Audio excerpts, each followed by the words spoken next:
Bonjour les amis, content de vous retrouver pour cette nouvelle vidéo avec une thématique bien particulière. Dans ces temps que nous vivons, est-ce que vous avez déjà eu peur? Est-ce que c'est normal d'avoir peur? Est-ce que c'est normal d'avoir peur d'avoir peur?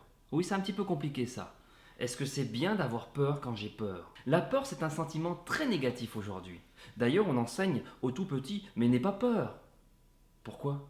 Mais n'aie pas peur. Mais ils ont peur, c'est une réaction normale. Mais la peur, c'est pas pour les hommes.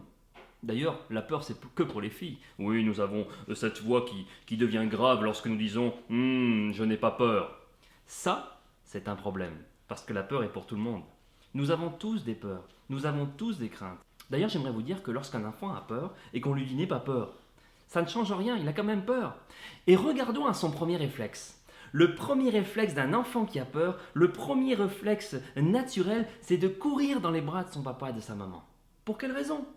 Parce que c'est là qu'il s'y sent en sécurité.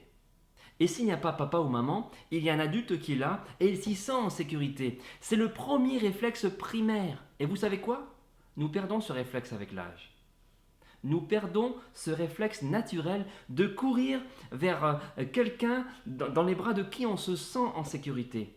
Et pourtant, je vous le dis, je vous l'annonce, la peur est une émotion voulue par Dieu. Dieu est le maître de tout. Il est le maître des émotions. Vous savez que Jésus a même été triste. Jésus a vécu pas mal d'émotions, pas mal de choses. La Bible nous dit que la peur est une émotion que Dieu a voulu. Un sentiment de crainte face à une personne ou une situation qui nous met en danger. C'est normal. Regardez, à travers la parole de Dieu, je vais le lire pour vous, mais les deux premières personnes à avoir eu peur de toute l'histoire de l'humanité, d'après ce que dit la parole de Dieu. On trouve ça dans Genèse chapitre 3, verset 9. Il se trouve que Adam et Ève sont ces deux personnes-là. Adam et Ève sont les premiers à avoir connu la peur, d'après la parole de Dieu. Avant ça, Dieu crée un jardin magnifique, il est en relation avec l'être humain. Vous connaissez l'histoire, je vais la faire courte. Il est en relation, il se promène, il visite régulièrement l'être humain, il lui demande comment tout va, et tout va à merveille. Et un jour, Adam et Ève choisissent de désobéir à Dieu. Et instantanément, ils se sentent nus, ils se sentent honteux. Et que va-t-il se passer? L'Éternel Dieu va venir, comme à son habitude, visiter sa créature. Et regardez ce qu'il dit au verset 9. L'Éternel Dieu appela l'homme et lui dit « Où es-tu » L'homme répondit « J'ai entendu ta voix, et j'ai eu peur et je me suis caché. » Mais quel réflexe anormal! L'être humain est merveilleusement bien avec son Créateur, avec Dieu. Il se trouve que l'être humain a peur maintenant. Vous savez de quoi il a peur? Du péché. Il a peur de ce qu'il a fait. Il a peur de ce qu'il a fait de mal.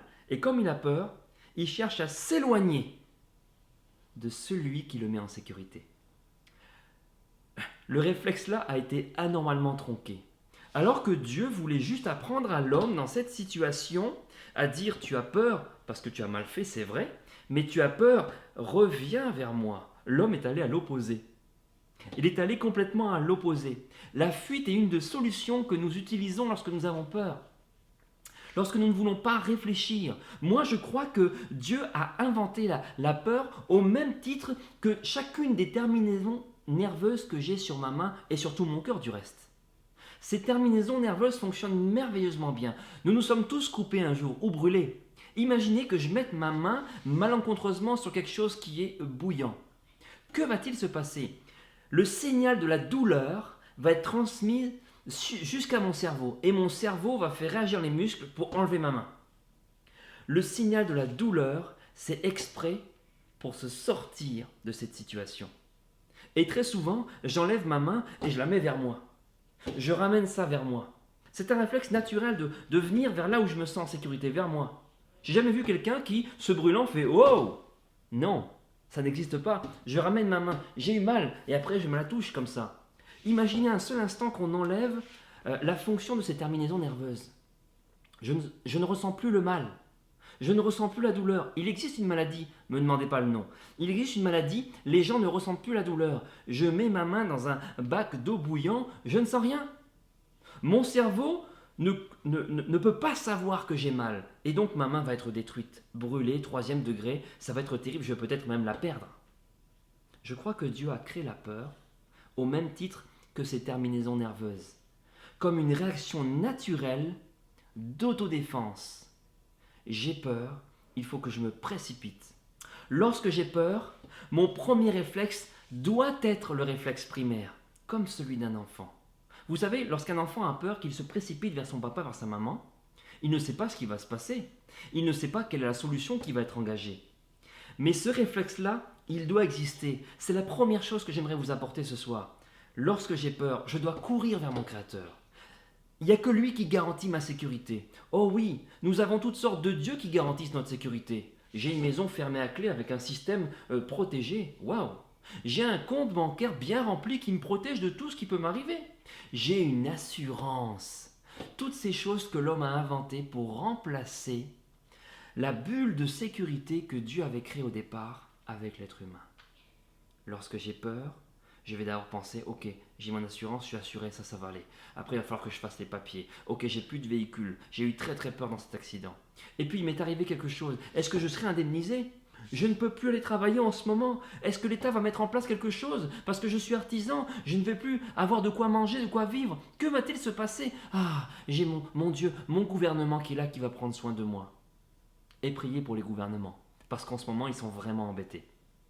Quoi qu'il en soit, ce réflexe primaire que Dieu a inventé, revenez-y.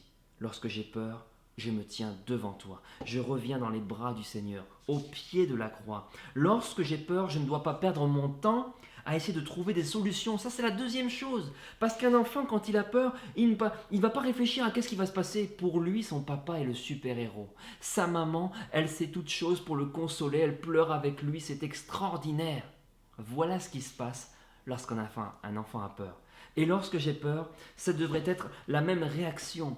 Je ne sais pas ce qui va se produire, mais je sais que je peux me tourner vers Dieu. Et lorsque je cherche à trouver des solutions, je ne pense pas à Dieu, je pense à des solutions. Je pense à ce que mon cerveau trouve des solutions. La Bible nous invite, lorsque nous avons peur, à aller trouver la solution. Jésus n'est pas une solution, il est la solution. Je le répète, Jésus n'est pas une solution, il est la solution. Je vais aller même plus loin ce soir. Je vais vous interpeller. Jésus n'a pas la solution. Jésus n'a pas la solution, et je le dis une troisième fois, Jésus n'a pas la solution, il est la solution. Il n'a pas la solution, il est la solution. Lorsque Dieu a décidé, parce qu'il a tellement aimé l'être humain, d'envoyer son fils Jésus, il l'a envoyé comme étant la solution. Jésus est la solution à tout ce que nous avons. Et lorsque je passe mon temps à chercher des solutions, je ne me tourne pas vers celui qui est la solution. J'irai même plus loin. Si je pense que Jésus a la solution à mes problèmes, ce qui n'est pas faux en soi, je vais passer tout mon temps à aller chercher sa puissance, à aller chercher ses capacités, à aller chercher ses bénédictions. Et c'est pas mauvais d'aller chercher ça, mais je vais m'intéresser à la bénédiction de Dieu. Et je vais en oublier le Dieu de la bénédiction. Et si Dieu m'a béni, au lieu de courir dans ses bras d'amour lorsque j'ai peur, je vais courir vers ce qu'il m'a donné. Ah, j'ai de l'argent. Ah, j'ai ma famille, je vais aller courir vers eux. Alors que Dieu demande juste de venir vers lui. Alors que si je pense que Jésus est la solution, si je pense que Jésus incarne la solution, alors je vais pouvoir me tourner vers lui en tant que personne. Écoutez bien ceci. Comme un enfant qui court vers son papa, sans savoir un seul instant ce qu'il fera pour le sauver, mais juste pour être dans ses bras en sécurité. Ce qui est important pour nous, ce soir, je vous le dis, premièrement, lorsque vous avez peur, courez dans les bras d'amour du Seigneur, courez dans les bras d'amour de Dieu. Lui seul est capable d'assurer votre sécurité. Et deuxièmement, tournez-vous vers la solution. Ne cherchez pas juste à recevoir des choses de lui. Cherchez intimement une relation avec lui, parce que lui s'occupera de tout le reste. Ne vous souciez pas de ce qu'il fera pour vous sauver, souciez-vous simplement d'être dans ses bras en sécurité. Voilà les amis, c'est tout pour aujourd'hui, j'espère que vous avez bien compris. Je vous dis à très bientôt pour une nouvelle vidéo, un nouveau message, quelque chose de nouveau pour que vous puissiez avancer avec moi dans la grâce que Dieu nous donne aujourd'hui. Soyez bénis.